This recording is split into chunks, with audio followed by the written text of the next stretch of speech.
ये आंसर आया। चलिए इसकी तरफ चलते हैं। क्वेश्चन नंबर 18 बड़ा इजी क्वेश्चन आया हुआ, क्वेश्चन नंबर 19 बड़ा इजी क्वेश्चन आया हुआ। 25 क्वेश्चन तो आराम से हम लोग आज करेंगे तो चलिए आइए। A book and a pen together cost ₹84 more than the pen, what is the price of a book. अच्छा, बुक और पेन की जो कॉस्टिंग है ना 84 ज़्यादा है पेन। अच्छा, बुक और पेन की जो कॉस्टिंग है वो 84 ज़्यादा है पेन से, तो मतलब अगर पेन x का है, पेन अगर x का है तो बुक और पेन मिला के टोटल कितने के होंगे? 84 के होंगे। हाँ जी हाँ है ना, उसने ये बोला ना, a book and a pen together cost ₹84 more than the pen, pen से 84 ज़्यादा है। What is the price of the book, price of book पूछा है। एक सिंपल सी बात देखो भाई, बुक और पेन को मिलाकर 84 रुपये ज़्यादा आते हैं पेन से, तो भाई अगर तुम माइनस करोगे तो तुमने पेन अगर x का माना तो हमारे पास बुक्स क्या, बुक और पेन का मिला के प्राइस ये बना, तो भाई बुक तो फिर यही है ना, दोनों में पेन तो होगा ही। बुक का प्राइस कितना है? 84 है। आंसर आ गया। बड़ा इजी क्वेश्चन है, रीजनिंग का क्वेश्चन पूछा होगा। The difference between a number and its 3/5 is 50। आपको बोला गया एक नंबर x और उस नंबर का 3/5 of x is equal to 50, तो ये आया 5x + 3, 5x 3/5 ना डिफरेंस। अच्छा डिफरेंस बोला, मैंने सम निकाल दिया, गलती से डिफरेंस निकालना था, मैंने सम निकाल दिया। नंबर और उसके 3/5 का जो डिफरेंस है वो कितना है बच्चे? 50 है। तो ये आया 5x - 3x डिवाइड बाय 5 बराबर 50, तो क्या आया बच्चे? 2x/5 बराबर 50। सो x बराबर 50 × 5 divide by 2, 25 × 5 that is equal to 125, 125। So answer क्या आया? 125। So difference between the number and its 3/5 is 50, तो मैंने देखा जी नंबर कितना आया? 125। दिस इज द आंसर, ये आंसर आएगा। Understood everyone? चलिए आगे चलते हैं। Next question number 20। In an examination student score 5 marks for every correct answer. Very good, बहुत अच्छा क्वेश्चन पूछा है। एक स्टूडेंट जो है ना उसके 5 नंबर मिलते हैं हर एक करेक्ट क्वेश्चन करने के, करेक्ट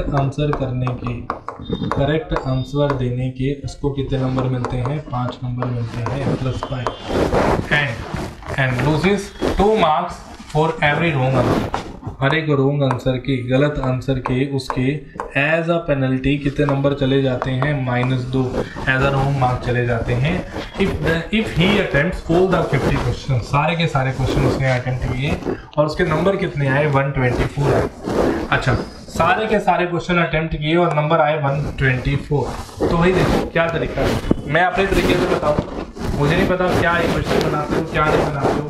ऑप्शन से तुम कर सकते हो, नो डाउट ऑप्शन से भी हो जाएगा, पर मैं तुम्हें एक मेथड बताता हूँ, वो बड़े ध्यान से सुनना। अगर भाई सारे के सारे क्वेश्चन ठीक होते तो उसको 50 × 5 नंबर मिलते कितने? 250 नंबर मिलते। अगर सारे के सारे क्वेश्चन ठीक होते तो 50 × 5 नंबर कितना ले जाता? 250 ले जाता।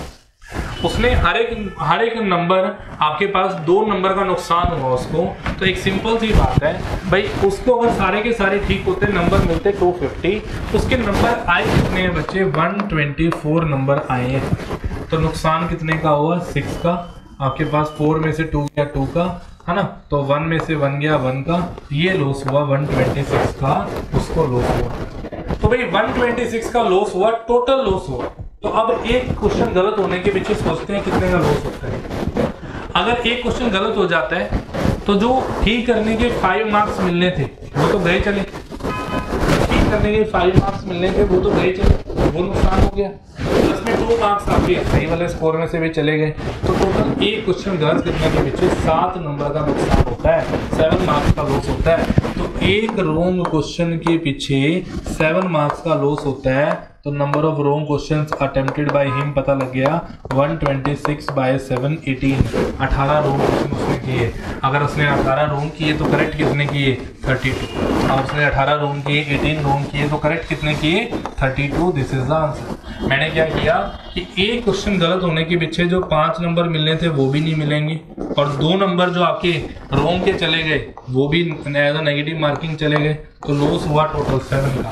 एक क्वेश्चन गलत होने के पीछे 7 का लॉस हुआ। टोटल 126 में कितने का लॉस होगा 18 का। सो 18 क्वेश्चन गलत हुए तो 32 क्वेश्चन ठीक हुए। नेक्स्ट क्वेश्चन चलिए नेक्स्ट पे चलते हैं। आइए सर नेक्स्ट पे चलते हैं बच्चे। The numerator and denominator of a rational are in the ratio 7:8.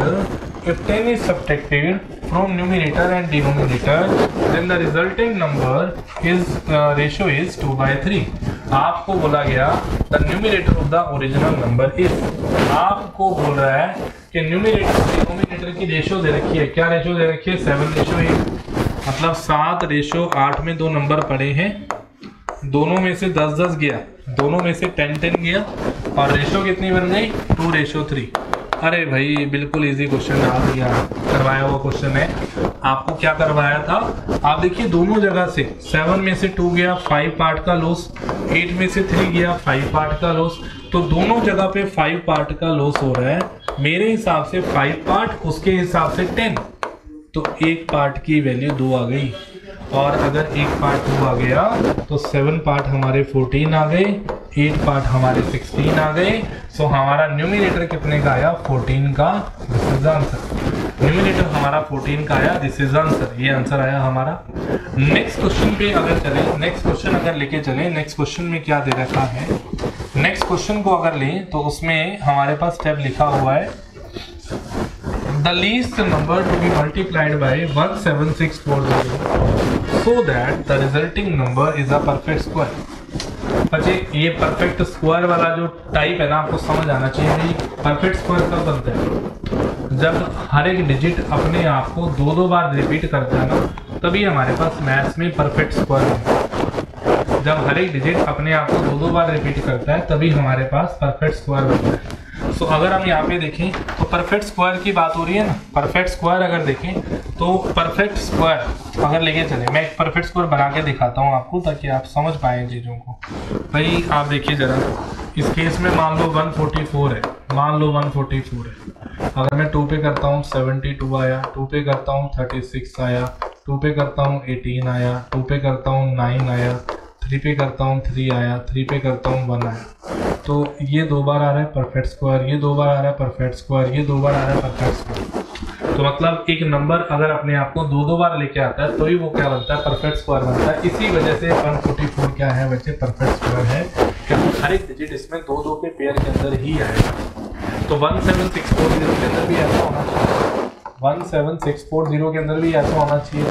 तो अगर आप 2 पे लेके जाएं तो कितना आएगा 8 आएगा, 8 आएगा, उसके बाद कितना आएगा 2 आएगा, 0 आएगा। 2 पे लेके कितना आ गया 4410 आ गया। 2 पे लेके कितना आया 2205 आ गया, है ना। उसके बाद आप 3 पे ले गए तो 5 दोनों 3 पे जा रहे, 7 आया, उसके बाद कितना आया 3 आया, 5 आया, 3 पे गया, है ना। उसके बाद 5 3 8 7 15 3 पे जा रहे, 24 आया, 5 आया, 245 आया।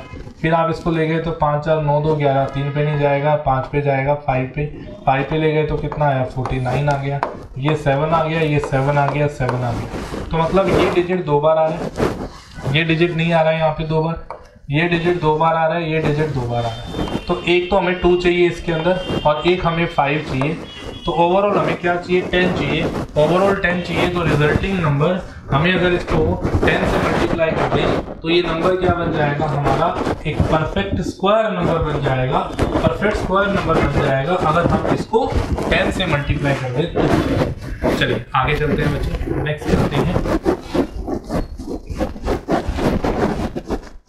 चलिए नेक्स्ट चलते हैं। फाइंड द रिमाइंडर व्हेन 321 अगर हमारे पास अगर उस नंबर को हम लोग डिवाइड करें 3 से तो रिमाइंडर बताना है। क्या रिमाइंडर आएगा आपने ये बताना है। तो अगर लेके चलिए रिमाइंडर इस केस में 3 के केस में, तो 3 का केस क्या कहता है भाई, अगर सम ऑफ डिजिट्स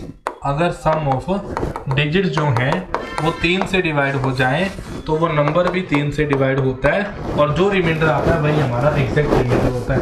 तो अगर लेके चले 3213117 इसको अगर 3 से डिवाइड करें तो हमने अपने डिजिट्स का सम लिया तो क्या बना 718 819 9312 12 13 13 और 2 15 और 3 18 18 डिवाइड किया 3 से पूरा डिवाइड हो रहा है।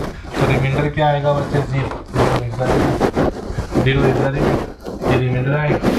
तो देखिए नेक्स्ट क्वेश्चन क्या दे रखा है। एक क्वेश्चन ना ऐसा कोई मल्टीपल वाला क्वेश्चन था, मुझे लगता है पीछे मैं छोड़ के आया हूँ, ऐसा कोई क्वेश्चन रहा है पक्का, देखेंगे निकल के आएगा क्वेश्चन। ऐसा क्वेश्चन था एक पीछे ही था, हो सकता है पीछे रह गया हो। देखते हैं नेक्स्ट क्वेश्चन में। घबराने की बात नहीं है, जब तक मैं आपके साथ हूँ तो भरोसा तो रखना पड़ेगा, ठीक है, भरोसा तो रखना पड़ेगा। बाकी कंटेंट तो आप मेरे को छोड़ दो, अपने आप हो जाएगा। चलिए आगे करते हैं। How many numbers between 100 and 300? अच्छा बिटवीन पूछे बट इंक्लूसिव लिखे लाते हैं। इंक्लूसिव का मतलब क्या है? इंक्लूसिव का मतलब ये है कि दोनों नंबर आपने इंक्लूड करने हैं। आपको 100 और 300 के साथ साथ नंबर बताने हैं। 100 भी इंक्लूड हो और 300 भी इंक्लूड हो, जो किससे डिविजिबल होते हैं? 3 से डिवाइड होते हैं। तो 100 से पहला नंबर जो डिवाइड होगा वो क्या होगा?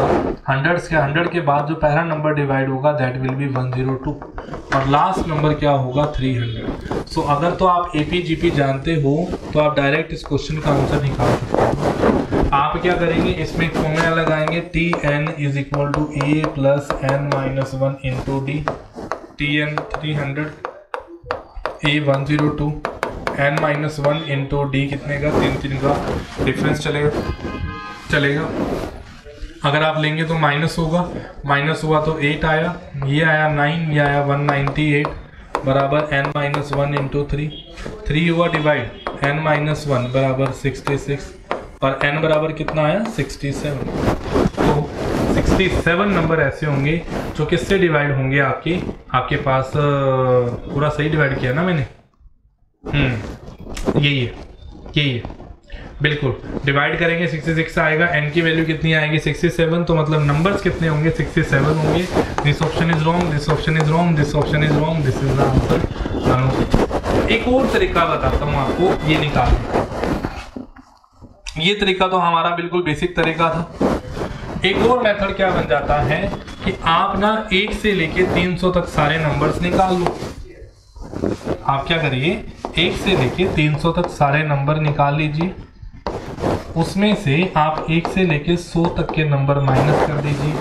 तो जब 1 से लेके 300 तक निकालने हो ना, तब आप क्या करिए, 300 डिवाइड बाई 3 कर दीजिए। 300 डिवाइड बाई 3 कितना आएगा? 100। तो 100 नंबर ऐसे होंगे जो 3 से डिवाइड होंगे।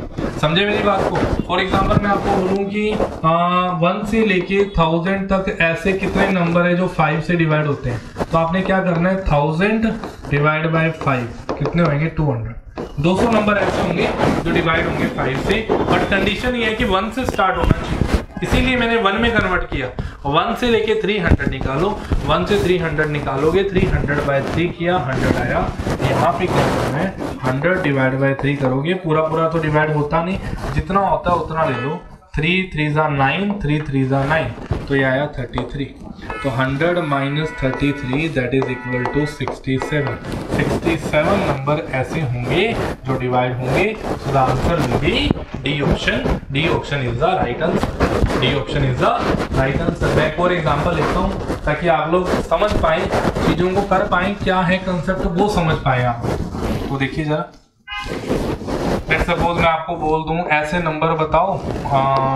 लेट सपोज कोई कंसेप्ट लेते हैं, क्वेश्चन लेते हैं कोई। मैं आपको नंबर बोल दूं कि ऐसे नंबर बताओ जो 3 और 5 दोनों से डिवाइड होते हैं। और किस रेंज में? 200 से 400 की रेंज में ऐसे नंबर जो 3 और 5 बोथ दोनों से डिवाइड होते हैं। तो आपने 3 और 5 का सबसे पहले एलसीएम लिया। एलसीएम कितना बना? 50। आपको बिटवीन नहीं पूछा मैंने, 2 पूछा। 2 का मतलब है इसी रेंज के बीच में। तो अगर ये इंक्लूसिव है, इंक्लूसिव का मतलब है कि ये नंबर डिवाइड होना चाहिए, तो होना चाहिए मतलब ये इस रेंज में आना चाहिए, कुदरती कोई और नंबर भी हो सकता है।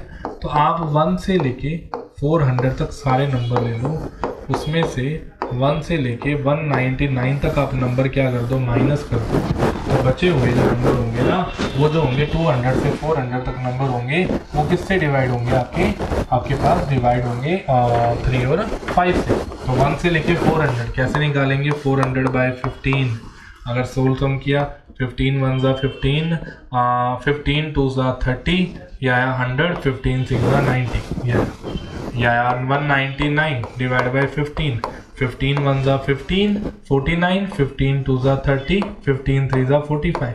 तो 13 नंबर ये आ गए, 26 ये आ गए, माइनस कर दो बच्चे, कितने बचे, 13। तो 13 नंबर ऐसे होंगे जो 200 से लेके 400 के बीच में किससे डिवाइड होंगे, 15 से डिवाइड होंगे। I hope all of you understand this point.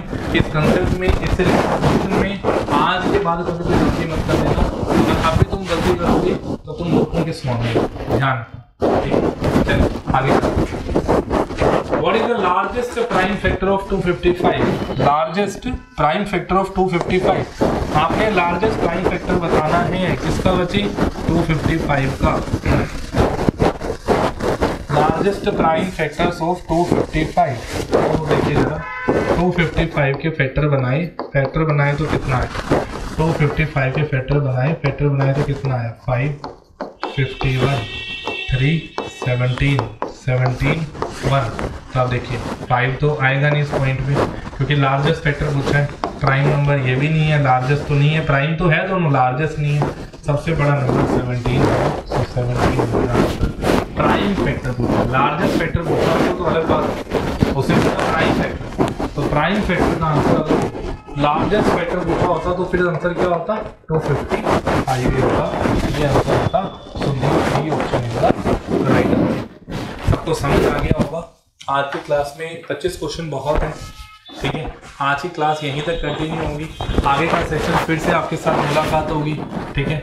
इतनी देर के लिए आप लोगों ने जो समझा, जो आप लोगों ने चीज़ें यहाँ पे सीखी हैं, उनको आ जाके अप्लाई करिए घर में, ताकि आप चीज़ों को और यूटिलाइज कर पाएँ और कंसेप्ट कर पाएँ। और अगर आगे कंटिन्यू करना है आप लोगों ने तो लाइक और कमेंट कर देना इसके ऊपर, वीडियो के ऊपर, तो उसके हिसाब से मैं आगे लेक्चर्स डालता रहूँगा। As well as application is required, बिना एप्लीकेशन के तो मैं मोटा नहीं हो पाऊँगा, ठीक है। आप लोगों को एप्लीकेशन तो देनी पड़ेगी, तभी आगे कॉन्टेक्ट लेके आ पाएंगे आपके लिए। ओके, थैंक यू, धन्यवाद।